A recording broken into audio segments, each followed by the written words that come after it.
The one skill that all new starters overlook.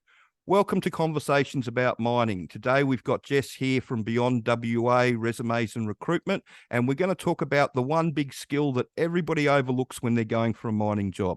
Hi Jess, how are you? Yeah, good. Thanks, Andrew. Thanks for having me. Not a problem. So, do you want to enlighten everybody on the great big skill that everybody overlooks? The one skill, and I tell you, we see some crazy skills in the resumes that we have come through. We have everything from people that work in catteries right through to people that have all the dump truck experience in the world. But the one skill that people overlook is actually educating yourself on how the mine works. That's Yeah. the one thing a lot of people doesn't even come into their thoughts when they're thinking about the boxes they need to tick and the things they need to have when they're putting together a resume and when they're putting together their skills to try and sell themselves in a mining job. And just wanted to have a chat with you about that and why that is important. Why do people need to know that before they go? Well, it's really important because it allows the employer to drop you in the deep end. If you know what's going on, it means that they can shorten the training time down from 2 to 3 months with a huge turnover down to 3 or 4 weeks. And it's not just for the employer's safety, it's also for your own.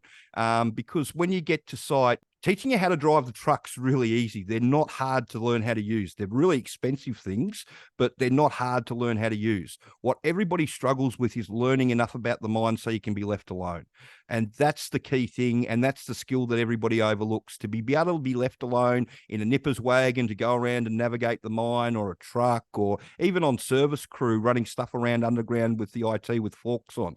You've got to know what's going on and you've got to know what's happening around you. And if you don't know the rules, it makes it really hard for that scenario to happen. And the longer it takes you to pick up the rules, the more pressure they put on you. And that's why a lot of people fail, unfortunately. They get really obsessed with learning how to use the equipment rather than learning how the actual mine works around them and what everybody else does and how not to get into anybody's way. Because, if you make a mistake underground, you can cost company hundreds of thousands of dollars.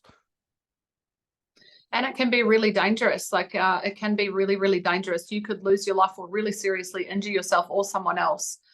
So it is really important to know how that works. And obviously the companies do inductions and talk you through all of that, but they're usually very glossed over and very positive and very just a brief overview and like, this is how great it is and look how happy everyone looks here underground in this photo.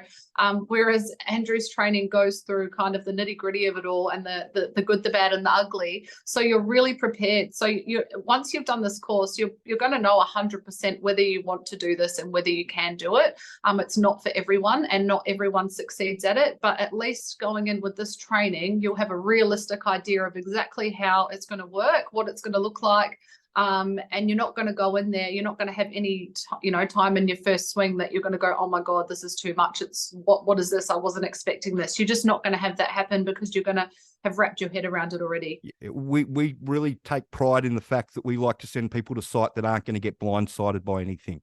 So yep. We've already told you everything that's going to happen and how it's all going to shake out.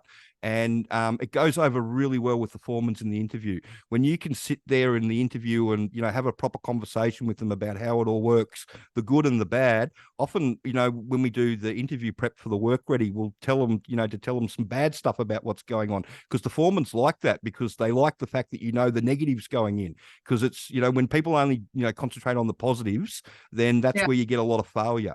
But if you know how it's going to shake out, the good and the bad, it puts you in a really good position to get the job. Yeah, it's definitely something that everyone overlooks, and it is something that people need to be aware of, because like you said, it's going to stop that failure rate. You're not going to spend all this time and possibly money, changing jobs and going to FIFO and being away from your family or your home or your friends or your sports, and only to find out that once you get there, you actually don't enjoy it, or you don't want to do it. It's not something you want to do for a job. And it also is good to know how the mine works, because I can tell you that, I've worked in mining for a long, long time, and not once did I ever actually know how the mine worked until I did your course not that long ago. So I knew how different parts worked and different aspects were, and I obviously knew all of the roles that were involved and what they did in their own little pieces, but not actually how it came together as a whole and how it works. So it is really important and also really interesting. And also, like Andrew said, really good talking point for you to bring up in your interview with your shift boss or your foreman. Because it does that, it will give, they will remember you for that, and you might be the only one out of 10 people or 20 people that they actually should get shortlist that actually has that conversation with them, and they'll remember you for it. So from a recruitment side, it's really important knowledge to have. We've actually had a couple of 5-minute interviews in the last 6 months, and that's where, you know, the foreman calls up and sees the training on it, asks 3 or 4 mining questions, asks a personal question, and then asks, when can you do the medical? You know, because they don't have time to dick around. You know, they're really busy people, and if you can answer the mining questions and you're a half decent person, then and have a heartbeat, then most people are in with a really good chance. Yeah, no, it's definitely important. So if you have any questions about that, you want to know about the course, Andrew's got a couple of awesome courses. He's got a work ready course, and we've also got a package together which includes the DIY course. They're both really invaluable if you're trying to get into the mines and you are green, you are entry level, and you're not really sure what to do, and you're not going to go and spend all that money on all those tickets now. So you should invest some of your time and do this course, because it is invaluable for you if you are trying to get in and you don't have any idea where to start or what you want to do. Yep. So thanks, Jess, for that. And if you've got any more questions about getting into the mining industry that you want to ask us, please send them through. If you could share this information and like and subscribe to the channel. Thanks. Thanks.